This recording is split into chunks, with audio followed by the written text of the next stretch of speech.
Some truths do not arrive loudly. They sit quietly, shaping outcomes while men blame fate. You have worked, you have hoped, yet something invisible resists you. If that resistance remains unseen, years will pass, effort will multiply, and the life you intended may never arrive. Most people believe the forces shaping their lives are visible. Hard work, education, opportunity. These appear to be the engines of progress. But look carefully at the patterns surrounding you. Two men begin in the same town, similar intelligence, similar beginnings. One advances steadily, almost as if circumstances cooperate with him. The other struggles endlessly, despite effort that often exceeds the first. The difference is rarely talent, it is rarely luck, and it is almost never what people openly discuss. There is a silent law operating beneath visible action, a law so consistent that once you see it, the successes and failures of thousands of lives begin to make sense. Yet most people never notice it, not because it is hidden, but because recognizing it requires a deeply uncomfortable admission.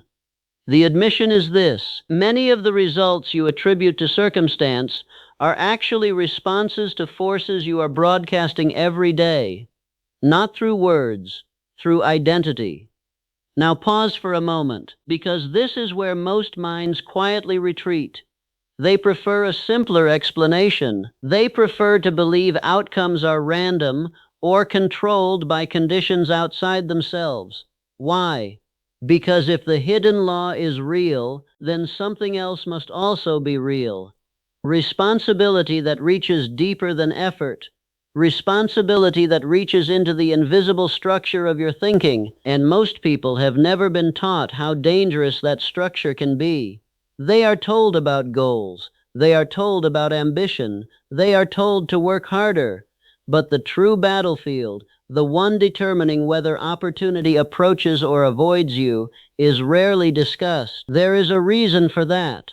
This law does not reward activity, it responds to something far more precise: direction of mind. And here is the uncomfortable part.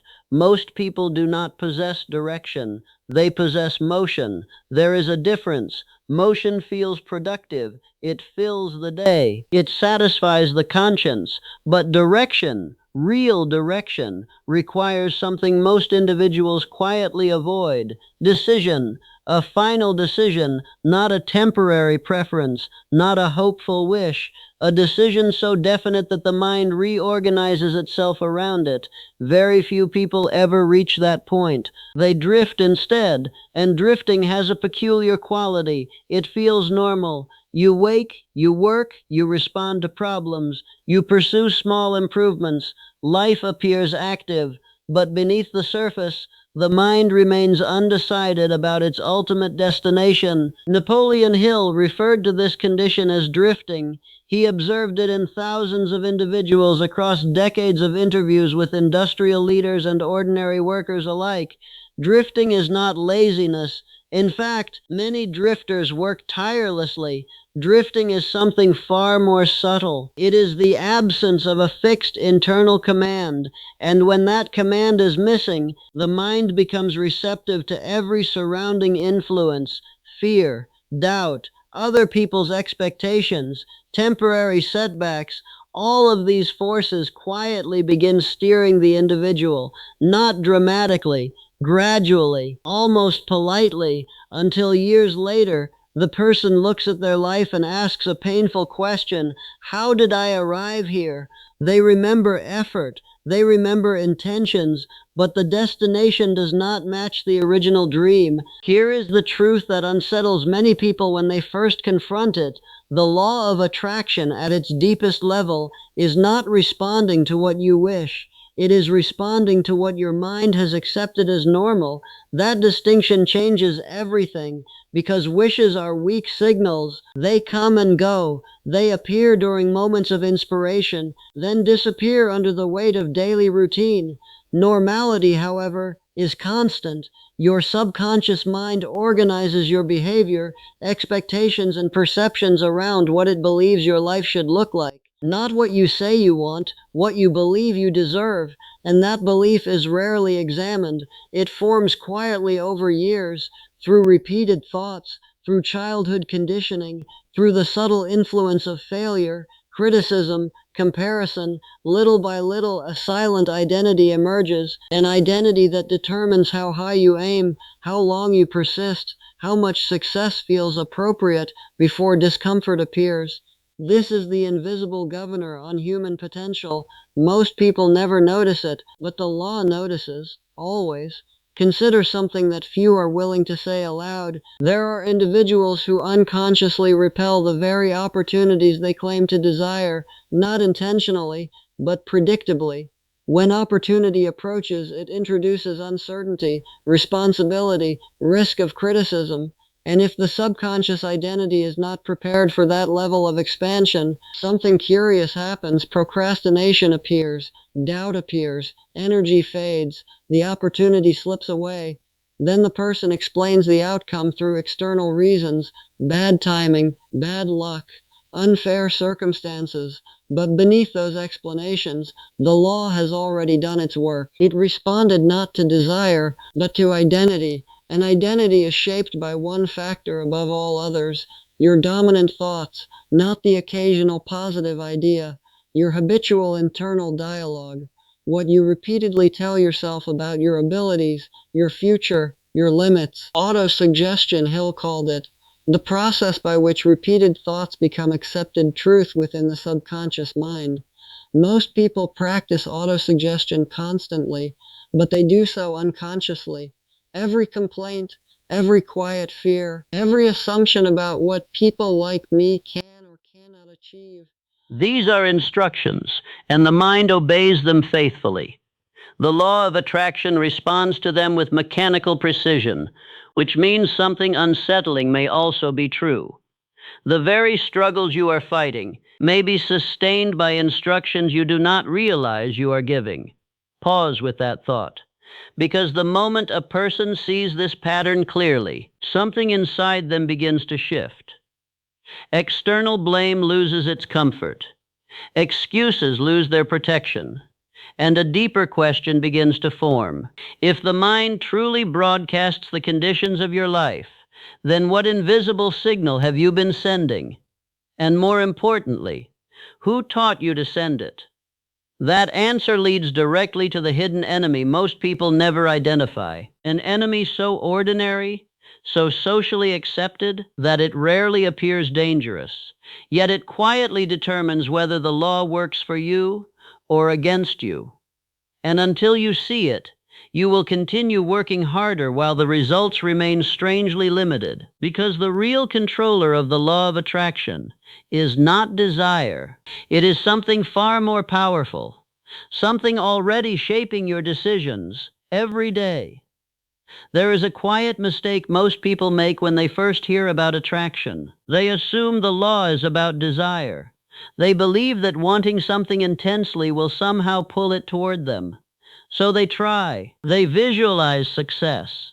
They repeat hopeful words. They imagine a better life. For a moment, it feels powerful.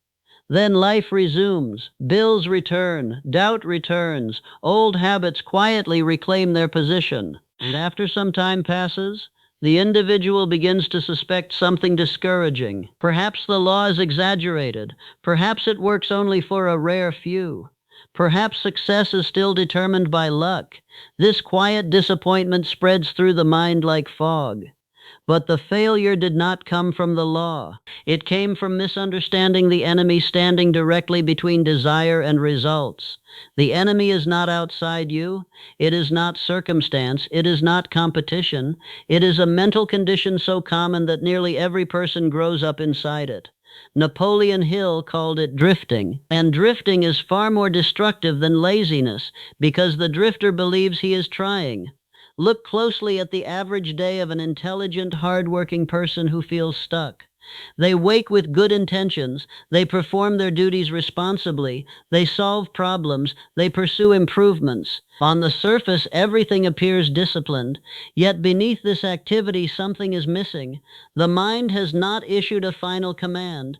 The person has hopes, but not a fixed destination. They have preferences, but not a declared purpose. And without that command, the mind begins doing something automatic. It starts reacting instead of directing. This is where the hidden enemy takes control, because reaction invites influence. Every environment contains influence: news, family expectations, social comparison, fear of criticism, economic uncertainty. None of these forces announce themselves as enemies.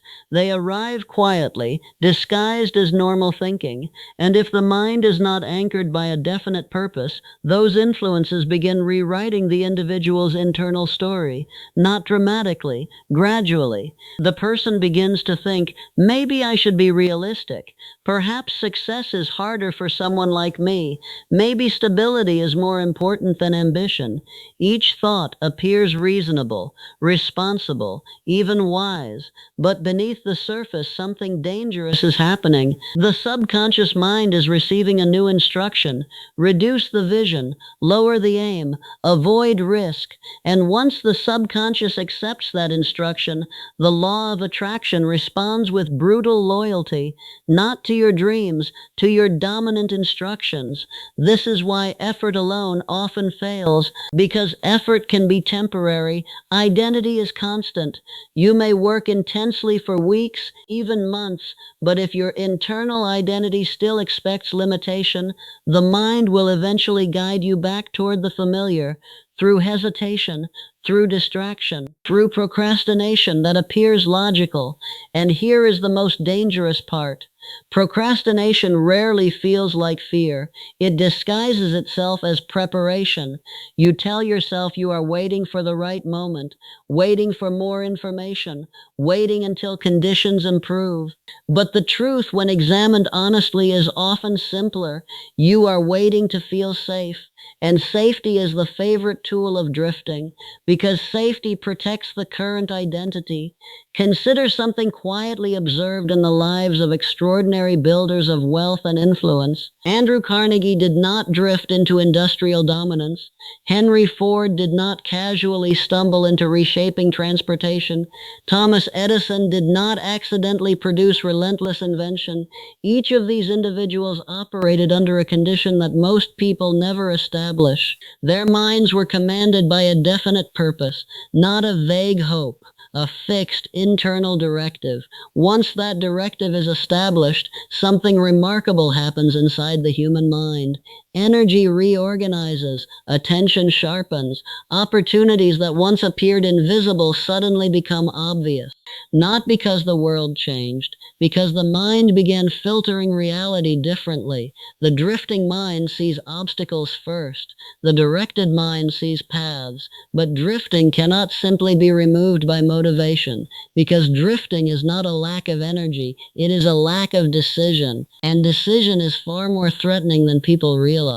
A real decision closes doors. It eliminates excuses. It forces the mind to confront possibility, and with it the risk of failure and criticism. That risk activates ancient fears buried deep inside the human psyche: fear of poverty, fear of criticism, fear of failure. Napoleon Hill identified these fears as the 6 ghosts controlling the majority of human lives.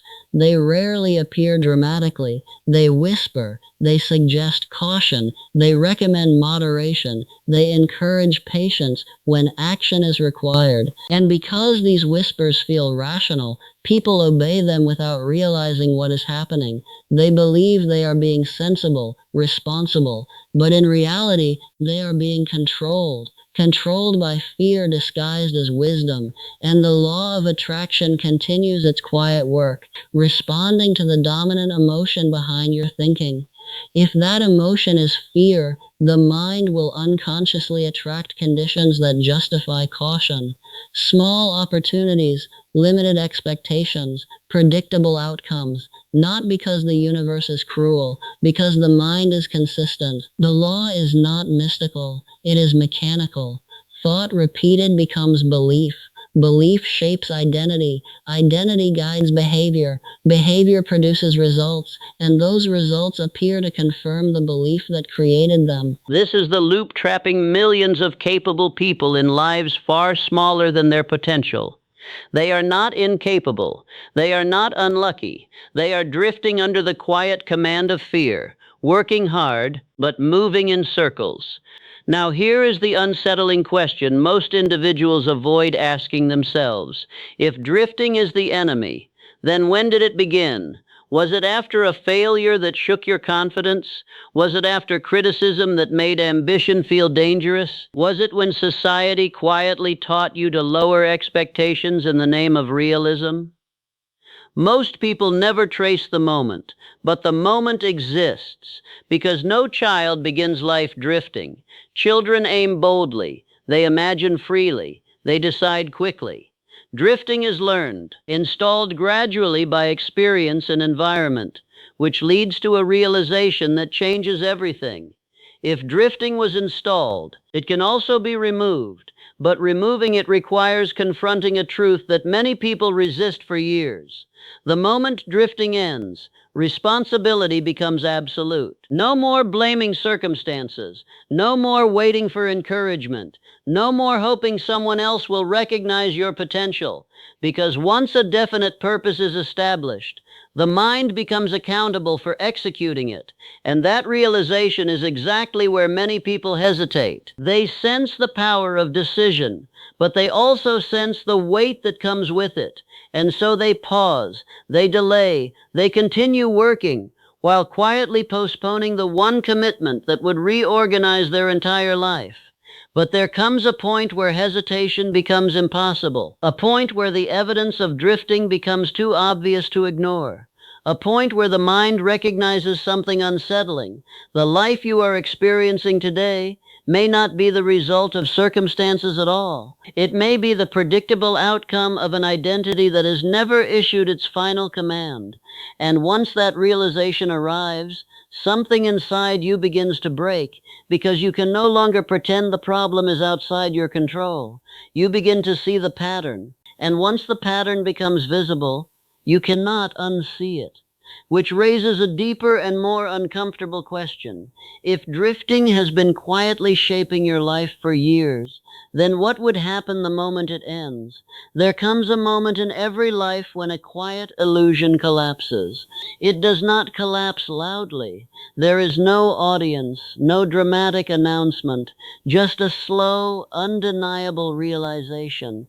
The realization that effort alone has not been the missing ingredient. You have tried effort, you have tried persistence, you have tried patience, and yet something about your progress has felt restricted, not completely blocked, just confined, like a powerful engine running while the brakes remain slightly pressed. For years, many people cannot identify what is causing that pressure. They assume it is circumstance. They assume it is bad timing. But eventually the evidence becomes impossible to ignore because the pattern repeats. Opportunities appear, then disappear. Motivation rises, then fades. Plans begin, then stall. The external story changes, but the internal result remains strangely similar. At some point, the mind begins asking a dangerous question. What if the obstacle is not outside? What if the obstacle is structural, inside the way I think? This question is uncomfortable because it removes the final shield protecting the ego. External blame is comforting. It protects self-image. It allows a person to remain innocent in their own story. But once the mind considers the possibility that identity itself may be the governor of results, the story begins to change. And this is the breakpoint. The moment where drifting can no longer hide behind effort. Most people approach this moment many times in their lives. Few stay with it long enough to pass through, because what appears next is unsettling. You begin to see the invisible pattern that has been guiding your decisions. You notice how often hesitation appears just before decisive action. You notice how often doubt arrives the moment opportunity demands expansion. You notice something else too. A quiet loyalty to the familiar, even when the familiar is limiting. This loyalty surprises people. They believe they desire change, but the subconscious mind values something more powerful than desire: certainty. And certainty lives in the known. Your known identity, your known environment, your known level of success. Anything beyond that boundary creates psychological tension, which means the moment your life begins to expand beyond the identity your subconscious recognizes, resistance appears, not from the outside, from within. This is why so many people sabotage their own progress at the exact moment opportunity begins to grow. They become distracted. They delay. They second-guess decisions that were once clear.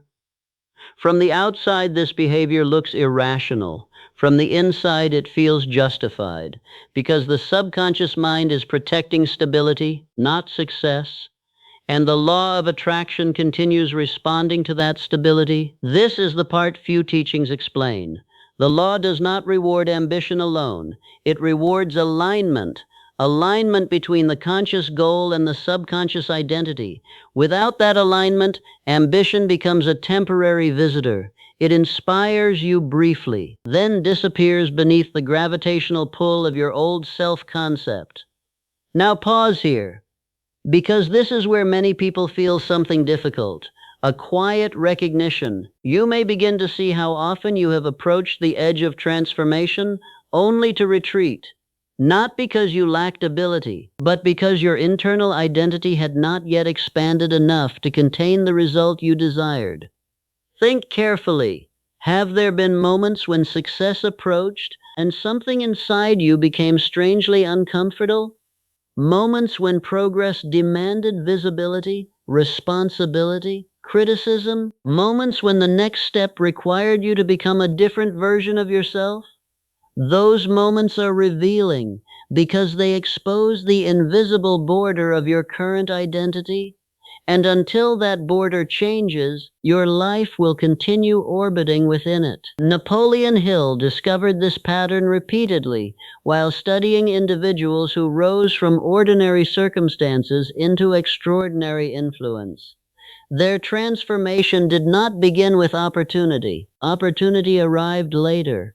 Their transformation began with something much more private, a decision that changed their internal identity, a decision so final that hesitation lost its authority. Consider Abraham Lincoln. Before his presidency, before history recognized his leadership, he endured repeated failures in business, elections, and personal hardship. To an outside observer, these failures should have crushed ambition, yet something inside Lincoln had already crossed the break point. His identity had accepted responsibility larger than temporary defeat.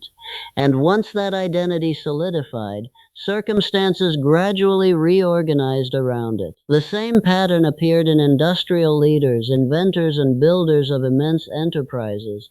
They were not immune to fear. They were not free from uncertainty.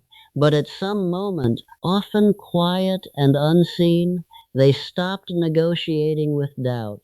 They issued a command to themselves. From that point forward, their decisions were no longer guided by temporary emotion. They were guided by purpose, and purpose is a powerful force, because once the mind accepts a definite purpose, drifting loses its influence, distractions become obvious, excuses become embarrassing. Fear still appears, but it no longer controls behavior. This transformation is subtle but decisive. The individual stops asking, "Can I succeed?" They begin asking, "What must be done next?" That question changes everything because it moves the mind from speculation to execution, and the law of attraction responds differently to execution than it does to wishing. Execution produces signals, signals of commitment, signals of direction, signals that attract people, opportunities and ideas aligned with movement. This is why those who have crossed the breakpoint often appear fortunate to observers. Doors open, allies appear, resources gather, but what looks like luck from the outside is often the delayed response of the law to a newly aligned identity. Yet there is something important you must understand. Crossing the breakpoint is not comfortable. In fact, the moment drifting ends, a strange loneliness may appear, because many of the influences that once surrounded you no longer fit your direction. Casual thinking, endless complaining, passive expectations. These environments feel heavier once the mind begins operating under purpose, and this creates a tension between the life you have known and the life your new identity demands. Most people retreat at this stage. They soften their ambition. They return to familiar thinking, because belonging is easier than transformation. But those who continue forward experience something rare. Their minds become disciplined. Their internal dialogue becomes deliberate. They begin choosing thoughts the way a skilled architect chooses materials, carefully, strategically, because they now understand something that once remained hidden. The law of attraction is not responding to emotion alone.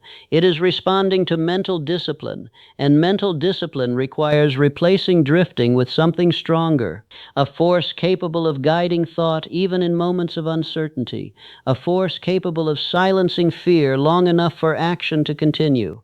Napoleon Hill gave this force a simple name: faith, not blind optimism, not hopeful thinking, but a trained conviction, built deliberately through repeated mental conditioning. This is the turning point most teachings never explain clearly, because faith is not natural. It must be constructed, and the process of constructing it demands something the drifting mind has never practiced: absolute control over the direction of thought, which raises a question that few people ever confront honestly. If your thoughts have been drifting for years, how do you begin commanding them? The moment a person sees drifting clearly, a strange silence appears in the mind. Not peace, not relief, silence, because the old explanations no longer satisfy you.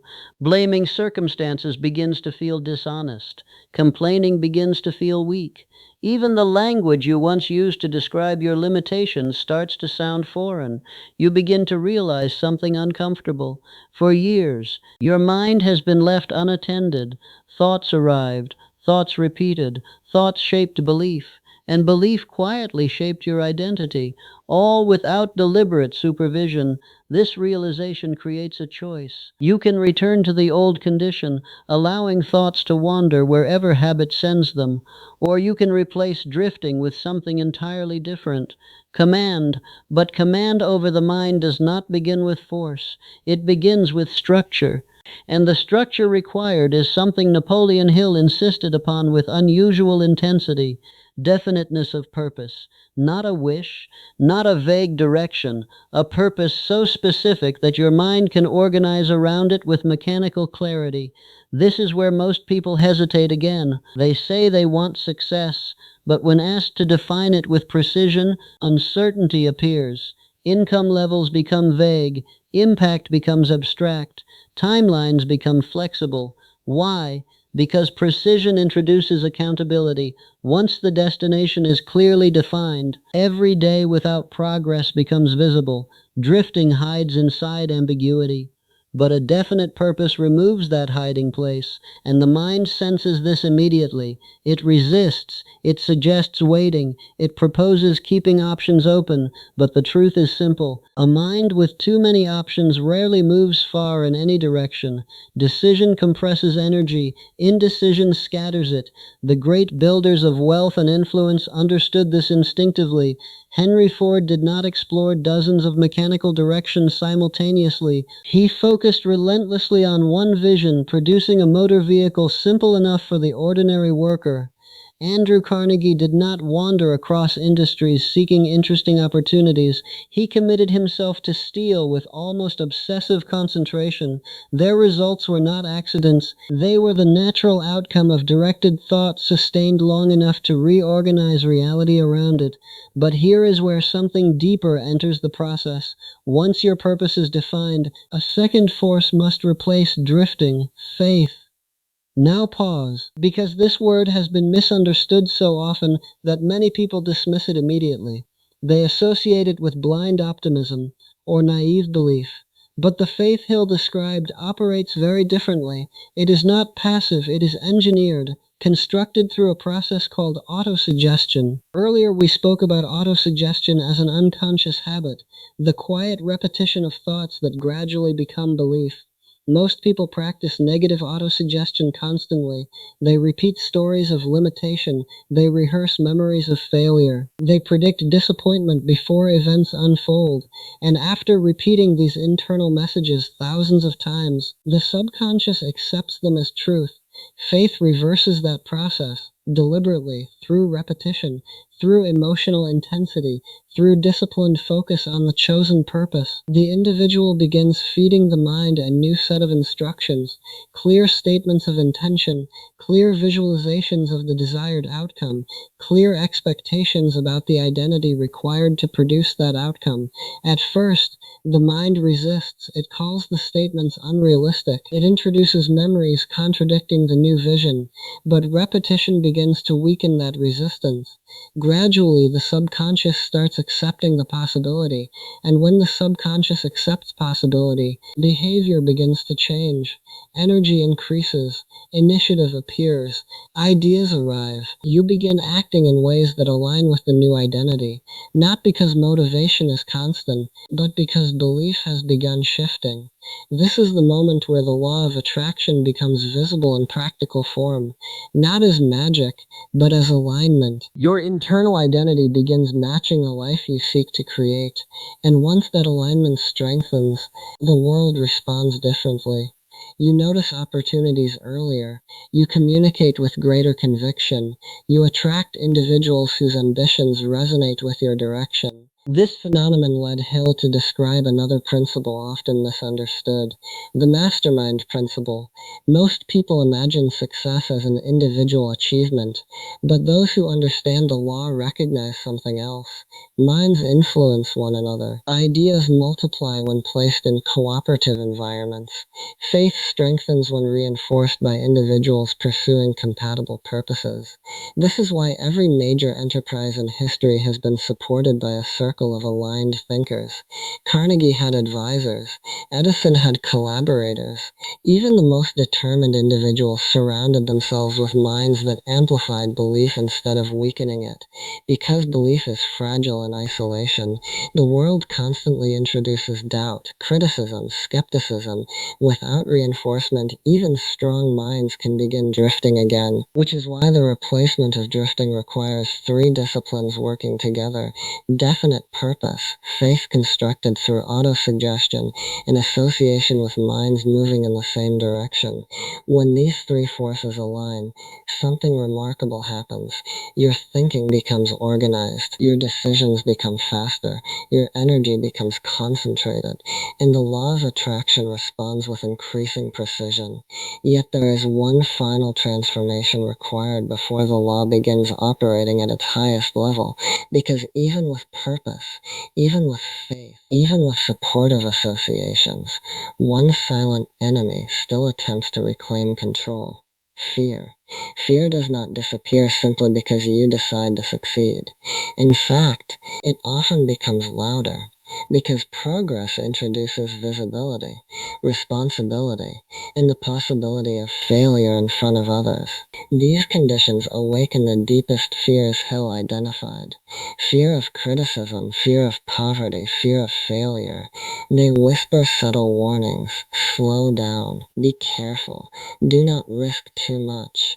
And if those whispers regain authority, drifting returns quietly, which means true transformation requires something beyond belief.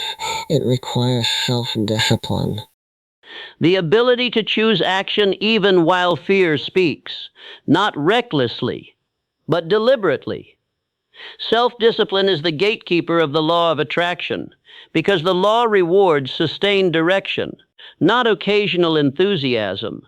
And sustained direction only exists when thought, belief, and behavior remain aligned over time. Few people reach this stage, not because it is impossible, but because it demands a complete change in identity. You are no longer someone hoping for success. You become someone directing your life with intention, quietly, relentlessly, daily. And once this identity stabilizes, the results begin appearing with a consistency that surprises even the individual experiencing them. But something unexpected happens during this stage. Success no longer feels like the main reward. Something else replaces it. A deeper form of power. Not loud, not boastful, but unmistakable. A calm certainty that your life is no longer controlled by drifting forces. That certainty creates a presence other people sense immediately, and when they sense it, they respond, which reveals the final dimension of the law. A dimension few people understand until they have already crossed into it, because the ultimate expression of the law of attraction is not wealth, it is influence. And influence begins the moment your identity becomes stronger than your fear. There is a stage beyond struggle that few people recognize when they first begin this journey, not because it is hidden, but because it does not look the way ambition imagines. When people think about success, they picture excitement, applause, rapid victories, a visible climb. But those who have truly aligned their minds with purpose discover something very different waiting on the other side: stillness, a strange, quiet control. Because once drifting disappears, life begins to feel less chaotic. Decisions become simpler. Energy becomes steady instead of explosive. You no longer wake each day asking what direction your life should take. That question has already been answered. Years earlier, in the moment when you issued your internal command. From that moment forward, something subtle begins guiding your behavior. Purpose becomes your compass. And once that compass stabilizes, fear begins losing its authority. Not instantly. Fear will always appear, but its voice becomes smaller, less convincing, because the mind now recognizes something it once ignored. Fear is rarely a signal of danger. More often it is a signal of expansion. The moment your life attempts to grow beyond your former identity, fear tries to restore the old boundaries. But a disciplined mind no longer obeys automatically. It observes the feeling, then continues forward. This simple shift changes everything, because the law of attraction responds most strongly to consistency, not the brief enthusiasm of inspiration. Consistency, the steady repetition of thoughts aligned with purpose, the steady repetition of actions aligned with belief. Over time, this repetition creates something powerful: momentum. Momentum is rarely discussed in philosophical terms, yet it may be one of the most decisive forces in human achievement. When momentum builds, effort feels lighter, opportunities appear more frequently, progress compounds. Observers call it luck. But luck is often the delayed recognition of sustained alignment. Think carefully about the individuals history remembers as builders of enormous enterprises and influence. John D. Rockefeller did not operate with frantic urgency. He operated with quiet inevitability. Once his direction was chosen, his mind organized every decision around that purpose. Abraham Lincoln carried enormous national pressure, yet those who encountered him often described a calm determination beneath the weight of events. That calmness was not absence of difficulty. It was presence of inner command. The drifting mind lives in reaction. The directed mind lives in execution. And execution removes much of the chaos people believe is unavoidable. But here is something most teachings never mention. When you reach this stage, Success begins affecting other people, not through force, through influence. Your certainty changes the way others behave around you. People sense direction, they sense conviction, they sense discipline, and without realizing why, many begin responding to it. Opportunities arrive through conversation, allies appear through shared ambition, ideas multiply through cooperation. This is the mature form of the law of attraction, not the childish fantasy that thoughts magically produce wealth, but the deeper reality that disciplined identity reshapes the environment around it. People trust clarity. They trust individuals who know where they are going. And when that clarity becomes visible in your thinking and behavior, doors begin opening that once appeared permanently closed. But something else happens during this stage, something even more valuable than opportunity. You begin trusting yourself, not in the shallow sense of confidence, in the deeper sense of reliability. You know that once you decide something, you will follow through. You know that when fear appears, it will not stop your progress. You know that when setbacks occur, they will not redirect your identity. This self-trust creates a kind of internal stability most people never experience. And stability creates power. Quiet power. Power without arrogance, power without constant validation, because you no longer depend on outside approval to confirm your direction. Your purpose already confirmed it. And that is where the deepest transformation occurs. You stop chasing success as proof of your worth.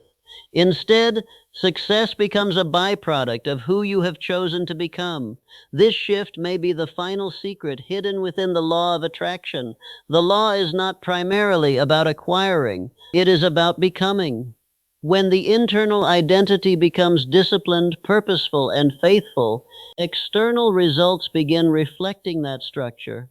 Wealth may come, influence may come, achievement may come, but these outcomes are not the source of power. They are reflections of it. The real power is internal command, a mind that directs itself, a mind that refuses drifting, a mind that feeds itself belief instead of fear. Very few people cultivate this condition, not because it is impossible, but because it demands patience, honesty, and relentless self-discipline. Yet once it is established, something remarkable becomes visible. Life stops feeling random. Events begin forming patterns. Challenges reveal hidden advantages. And opportunities begin arriving in ways that once seemed unlikely. This is not superstition. It is the natural consequence of alignment between thought, belief, and action sustained over time.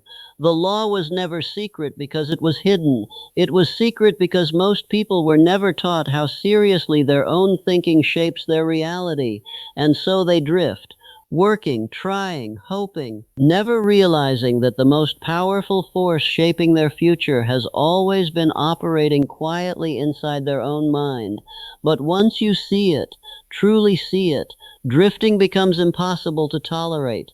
You begin guarding your thoughts, guarding your purpose, guarding the identity you are constructing each day. And from that moment forward, something irreversible happens. You stop waiting for life to change. You begin directing it, quietly, deliberately, without announcement, because the true power of the law of attraction was never about wishing for the future.